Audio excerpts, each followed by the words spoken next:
Those of you who are interested in model railroading have a chance to learn a whole lot more about it at the Western Development Museum. My guests again are Wolf Kurz and Jim Banner. And apparently, Wolf, you go to the Western Development Museum on Saturday mornings as well? Oh, we are there on other days as well, but yes. The five of us usually are there on Saturday all day. And you're extending the display that you have? We're expanding it, yes. It will be a display for toy trains where the general public can actually operate the train. As it is now, in the present display, which is, represents the line from Regina to Prince Albert, the first north-south connection in Saskatchewan, the general public pushes a button and a sound system comes on and the trains go according to a particular schedule. In the new displays, which will hold two toy trains, which are larger than the ones we are seeing here, there the general public actually can operate the train, run it forward, backwards, and so on. And I think it will be a great success. The display we have now had operating for about 2.5 years. We have a counter on how often this display has been operated by the general public, and it's more than 55,000 times. Doing very well, isn't it? Yes. Now, on Sunday afternoons, Jim, you have a series of talks. You've done the 5 W's of model railroading and then taming the monster on the right track. This Sunday, what is the topic? Coming Sunday will be on wiring the model railroad. One of our members has wired many model railroads over the years, and he's going to be showing the easy ways of doing it. So for the cost of admission to the Western Development Museum, people can come and listen to what you have to say about that. That's right. Come and listen to us, talk to us, see the demonstrations. And that will be every Sunday up till the end of March. That's correct. That you'll be doing that. You haven't done this kind of big program before, have you? No, we haven't. This is our first time. This is the first year we've had the luxury of having the time to do it. We now have in our group of 5, 4 of us are retired. Oh, very good. So that gives us the time to do these talks. Would you tell me who else is involved besides yourselves? Because then we'll look at a news story that John Lewis did. Sure. In addition to Wolf and myself, there's Don Diamond, who comes from a railroading family. Tom Powell, who comes from a model railroading family. His father was a model railroader before him. And Scott Gibb, who is the only real railroader in the group. He's a retired dispatcher from CN. So you all come with different expertise? Yes, we do. Okay. We'll take a look at that story that John Lewis did, and this is at the Western Development Museum, I think, when you were first starting to set up. That's right. That's okay. Well, since the ground is rising, they're not going to be real short, but just, you know. What happens? The next time you come into the Western Development Museum, you'll probably see 5 men hard at work on a railroad. They're building a compact version of what the line that runs from Regina to Prince Albert looked like in 1910, complete with Duck Lake, the South Saskatchewan and Qu'Appelle rivers, and the Qu'Appelle Valley. It gives the general public a good impression how Saskatchewan was settled, because the railway, not only in Saskatchewan, but all over Canada, played a very significant role in settling of our country. The railway was built in the late 1800s and had various owners, including the CPR and the Canadian Northern Railway.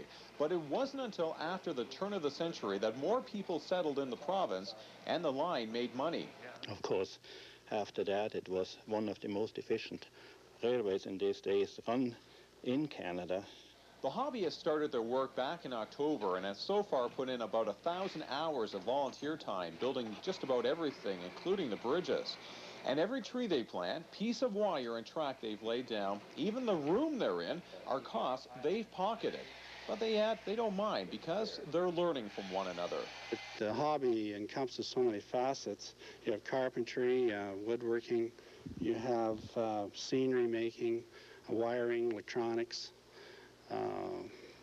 Even laying the track is an art in itself. The centerpiece will be Saskatoon, but they're still trying to locate photographs of the city around 1910. However, they say their door is always open for information or questions. Well, this is just one thing that I guess I brought along today to show you the detail in this. This must take a huge amount of time. This is not a kit. No. No. What's it made of? It's mainly balsa wood and fir. And so each one of those, you know, laying a track has different meanings for different people, and maybe you didn't have the mosquitoes or the hot sun, but boy, that's a lot of work, isn't it? It's about 120 hours in that bridge. Okay, I'm going to set it down carefully now, and then we'll look at the larger trestle that you have here too. And so this is also a replica, is it?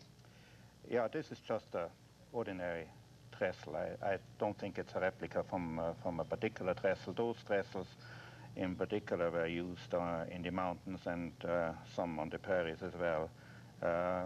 Every logging railway in British Columbia had several of those trestles. Okay, so that would be the typical structure. That would Right, be the most solid construction.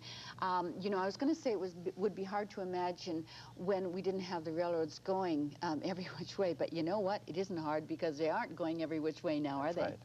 And so it used to be rail traffic was it, first of all, and then it was very extensive, was it not? Yeah, I think there were several passenger trains in Saskatoon in the 30s and 40s going in each direction. Mm-hmm. On both CN and CP. Wrote a book about the, you know, the 1920s and something. There were 20-some passenger trains a day from Regina, so it was a real wonderful time for railroads. Now, what else have you brought along, Jim? Well, I've got a few examples of different kinds of engines that we run. This particular one, and I'm not sure that was the one in the video, is one that has run around our layout out at the museum 50,000 times. Oh, okay. And we figure that we must have got at least one smile, so it's for each time around, so it's generated at least 50,000 smiles. People love, who shows up to look at them? All ages. Yeah. Some of the youngest are about 2 years old that watch it go around, you know, in arms. And some of the oldest are in their 80s, I'm sure. Mm-hmm. Men and women, boys and girls? Yep. Yeah. Yep. And then the houses and everything now, are those kits or? No, that is a house that's built out of little scraps of cardboard, like in cereal boxes. And really? In fact, that's a scale model of the house I was born in Calgary. Is that right? That particular house has over 900 individual shingles on the roof. And it was the only way I could get the roof to look exactly right. Oh, where do you get the patience to do this? Well, it's probably 40 to 50 hours work building that little house. Mm-hmm. It's a work of love. It's relaxation from intense work. I used to work for the federal government, and it was nice to come home and do this stuff to relax. I see. Okay, so sort of meditative. Let your mind wander sometime while you do this. Oh yes. Yeah. Oh yes. Yes. Now you have quite an elaborate setup too, Jim, at home. Yes, I do. Yeah, we have some video, and we'll just take a look at some of that. So that this has been years in the making at home, has it? Yes, it has. I've been working parts of this model railroad as long as... I'm sorry. I've been working parts of this railroad for as long as 1984. And I moved a good part of it here with me when I moved in 1986. Mm-hmm. What we're looking at is one of the two major cities on the railroad. This is a yard that's kind of in between them. You can see some of the types of engines we run. Is this like a mythical city? Yes, they are. Okay. In fact, they're named after family members. All right. And the boy, I mean, the amount of detail, what do you call it? I'm sorry, forgot the. Oh, there is a great deal of detail. There's a lot of time putting these things together. Whether you model, as we do at the museum, an actual prototype where you have to study the history of it to get everything exactly right, or whether you design your own railroad and you try to make everything look plausible. They're both quite a bit of work. And windmill is what I was trying to think of. Oh, the windmill, yes. That thing going around there. That thing going around. Yeah. And so it's this is all wired, and now this is what you're going to talk, or what the program is on Sunday about how to wire it. Yes, it is. Does this take, how much electricity does it take? Probably takes more setting up than actual electricity. That's correct. They only, you know, a few watts to run the model railroad. It's really not very much, so it's not a big power bill, for example. But there are a number of connections have to be made, and a number of controls. And the bigger the model railroad, of course, the more wiring, too. Is it important that the sound be, it sounds correct? Well, this one, what you're hearing is actually the sounds of the models themselves moving. The one we have at the museum we have a soundtrack along with it, and it adds tremendously to it. In fact, to the point that if you shut the soundtrack off, the whole thing sounds kind of dead. Yeah. Yeah, I think we've all been exposed to those trains going across the prairies or pulling into to the yards and so forth. So the train that you have is at the Western Development Museum is exactly the kind that were on the prairies In 1910. In 1910. in 1910. Okay, that's why obviously they were very interested in your being there. So the display, you know, you say you have the 5-year contract, it will stay there then? Yeah, we're hoping that the contract will be renewed, and it looks every indication that it will be. Sure, yeah. And it's owned by you as a group? Yes, it is. Are you open to new members? No, we're just a group. We're not really a club. Okay, we're a group that has a contract with the museum, but we certainly enjoy having people come into the museum and talk to us. They may want to start their own group and do a project. Yes. It's really quite wonderful, and as you say, people have been showing up. They've been finding out about the Sunday talks. Oh, yes. And so that's the best point of contact with you outside of Saturday mornings. Yes, it is. At the museum. And so wiring the model railroad, and then next Sunday, the 3rd of March, it's tune in, tune up, tuning trains for better performance. So there's that work involved too. Yes. Terrific. Thanks for being here.